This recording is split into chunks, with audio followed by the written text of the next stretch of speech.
के कर ले अगम निगम की शैल, गुरु से गम पाओगे। जब तक के पूर्ण गुरु नहीं मिले तब तक काम नहीं बनेगा। सदगुरु कबीर साहब ने कहा है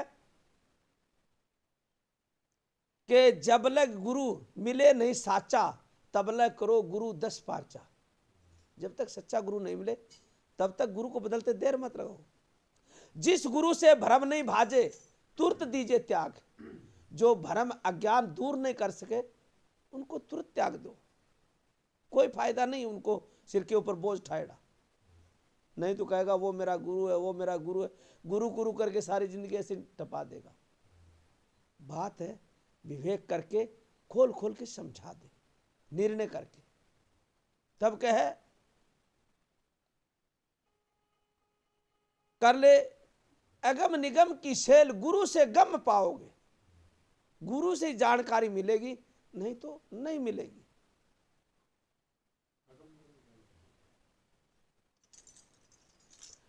अगम कहे भविष्य को, निगम कहे भूतकाल को। भूत और भविष्य को और वर्तमान को, तीनों को जानना। पहले भूतकाल में भी हो गए संत, आगे भविष्य काल में भी होने वाला, और तीनों काल के अंदर एक रस रहने वाला। यहां पर तीनों को जनाया गया है। कर रहे अगम निगम की सेल, कि तू पीछे की भी सेल कर और भविष्य की भी जानकारी कर। अगर एक की जानकारी करेगा तो कोई फायदा नहीं होगा। और जितने संत जो जानकारी करिए नहीं, उनका आज सारा गुणगान चल रहा है।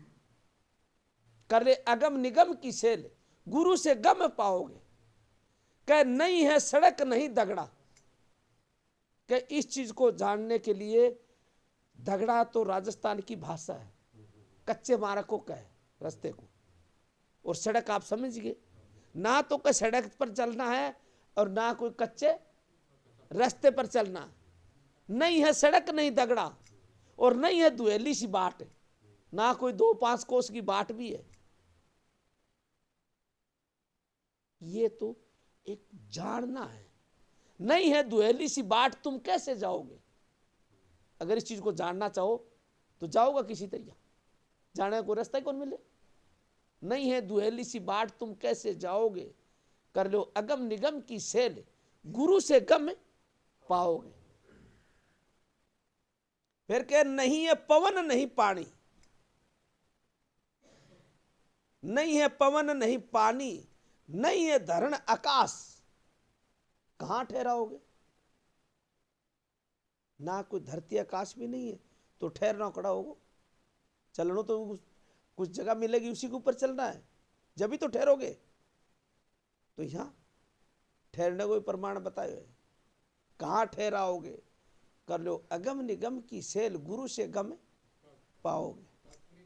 हाँ हाँ थोड़ा सा के चलेगा। के नहीं है चंदा और नहीं सूरज, नहीं है झिलमिली ज्योत, दर्श कैसे पाओगे? अगर दर्शन करना चाहो तो चांद सूरज भी कौन है, और जो ज्योति प्रकाश है वो भी कौन है, तो दर्शन तरीके किसी तरह होगा। लास्ट में कहे कहीं कबीर घर दूरा, सदगुरु मिल गया पूरा, परम पद पाओगे। अब आगे पीछे का जिक्र सारा बंद कर दिया है कि सारा है नहीं, वो परम पद, परम सबसे श्रेष्ठ परमात्मा। सबसे बड़ा किसको कहते? सारे संसार के ऊपर आत्मा सो ही परमात्मा। तो जो परम पद है वो श्रेष्ठ है। तो इसमें यह नहीं कि ये बार का धरती आकाश पवन पानी इनको मेट दिया, इनका जिक्र नहीं है।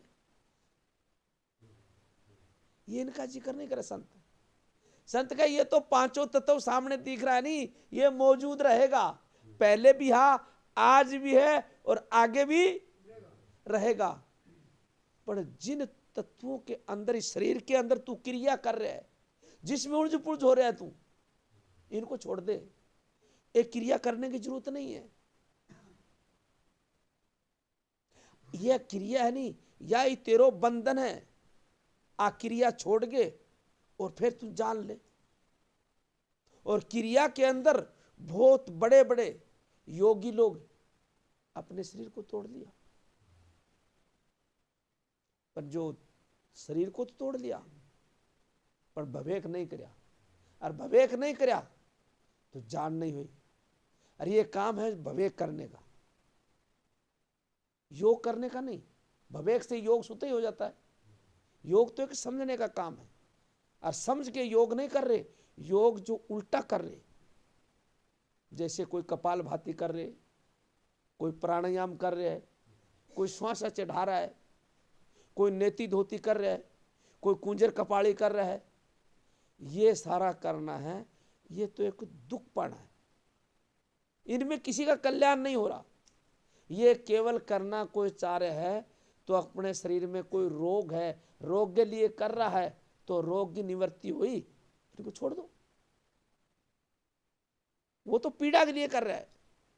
अगर कोई न्यू सोचे कि मैं मोकस हो जाऊं, मुकत हो जाऊं, तो ये करूं, तो नहीं। इन करने से ना मोक्ष है ना मुकत है, इन करने से दुख है। अब थोड़ा नैनाराम जी बोल रहे हैं चंदा सूरज के बारे में पूछे। हाँ, तो ये क्रिया के अंदर जैसे नाभि है, नाभि को धरण बोल रहे, और आकाश बोले नभ को। हमारा श्वास है वो नाभि से चल के और यहां तक आता है, बाहर तक 16 उंगल तक जाता है, फिर वापस अंदर लौट जाता है। तो यहां तो है धरती, नाभि वाली जगह, और आकाश बोला है हमारे यहां तालुए को। ये इनके बीच में है जो थोती जगह है। जो योग क्रिया करने वाले हैं वो यही तो करता है, श्वास रोकता है, खाना तो इसी कपाड़ी में तो रोकता है। और फिर यहाँ से पंगल के जो जिसको अमृत कहते हैं वो योग क्रिया वाले कह रहे हैं, मैं उनका प्रमाण दे रहा हूँ। भवे की तो इसमें उलझता ही नहीं है, भवे की नहीं उलझता इसमें। वो योग क्रिया करने वाला यहाँ से जब अग्नि तत्व से जो ध्यान करता है, जब पंगड़ता है, तब वो यहाँ से अमृत अपने कंठों के अंदर जो छोटी जीभ होती है उनके ऊपर झरता है, उसको वो कहता है अमृत झरता है। ये उनकी क्रिया का है। तो इन क्रिया के लिए कबीर साहब कहे कि इनमें नहीं उलझना है, ना तो इस धरती को यहां से उठाना। इनके बारे में एक शब्द में प्रमाण दिया है कि नाभ कमल से पवन खेचिया, धरणी के बंद लगाना, इसके बंद लगाओ। ये योग क्रिया प्रमाण दिया कबीर साहब। भाई ये करना नहीं, पर कबीर साहब इनका प्रमाण भी दिया साथ में। नाभ कमल से पवन खेचिया, धरणी के बंद लगाना, अधर जो घंटी बाजे गेब की, निकलंक का गुण गाना, जोगी राजा निज घर अलख जगाना। कहते तू अलख जगावे नहीं तो तेरे निज घर में जगा ले, बार पाखंड पूजा मत करे। इन बार वाली अलख जगाने में कोई फायदा नहीं। और ये क्रिया के बारे में बताया है कि अगर तू क्रिया कर रहा है तो यही तो कर रहा है क्रिया, आपकी नहीं बता रहा कबीर साहब। कोई ऐसे समझे भी कबीर साहब का शब्द है वो अपना ही प्रमाण दे रहा है। आपका तो लास्ट में बीच में एक पद का जो मोड़ बता देता है, जो लास्ट में इस शब्द में बता दिया मोड़, परम पद। बाकी इसको हटाने का है, कहीं इनमें उलझ जाना, हटा दे।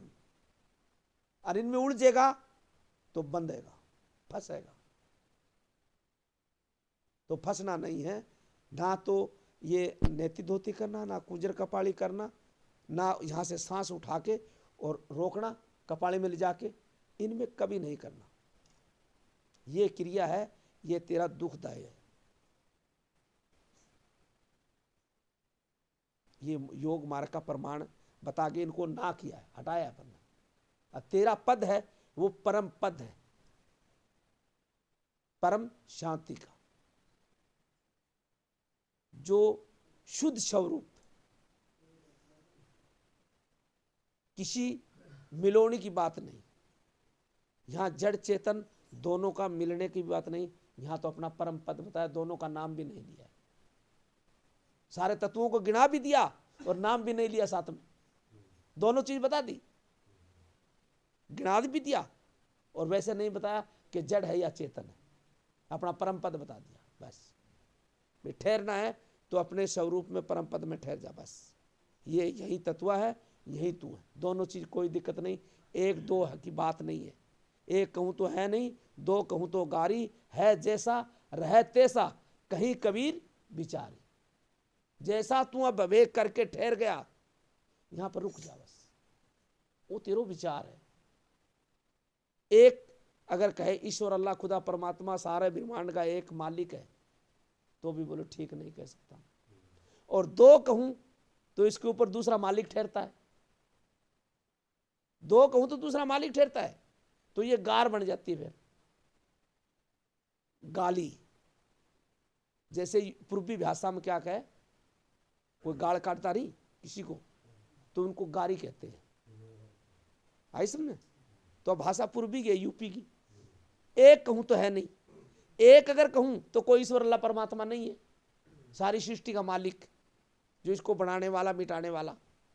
एक कहूं तो है नहीं, और दो कहूं तो गारी, दो कहूं तो फिर गारी हो जाती है जैसा तू अभी विवेक करके जान लिया, अड़ा रुक जा, है जैसा रहे तैसा इन ऊपर ठहर जा, है जैसा रहे तैसा कहीं कबीर विचारी, विचार करके विवेक करके कि तू अभी विवेक करके जो स्वयं पद में ठहरा है, ये रुक जा, बस चलायमान मत हो।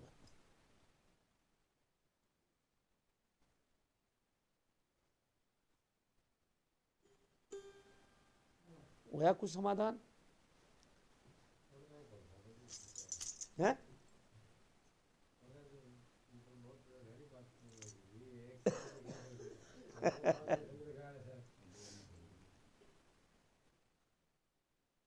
बोलो शत्रुदेव की जय हो।